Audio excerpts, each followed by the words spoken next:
Alam mo ba, kapag pinag-uusapan ang HMO, may dalawang uri tayong dapat isaalang-alang. Una, ang traditional HMO.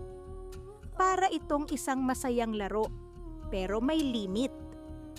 May coverage ka, pero kapag hindi ka nagkasakit, parang wala kang nakuha. Pag nag-resign ka, goodbye sa HMO mo. Parang nagbayad ka lang ng walang kapalit. Ngayon, tingnan natin ang long-term HMO na may life insurance, savings, at investment. Dito, parang nagtatanim ka ng puno. Habang maaga, nag-iipon ka ng mga benepisyo. May healthcare coverage ka na panghabang buhay. May life insurance na maiiwan sa pamilya mo.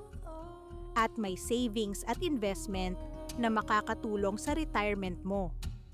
At ang pinakamaganda, fixed lang ang hulog sa loob ng 7 taon. Pero lifetime benefits ang kapalit.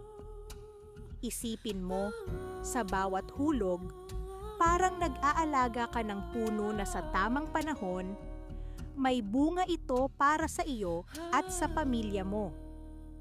Kaya, alin ang mas sulit? Ang sagot ay kay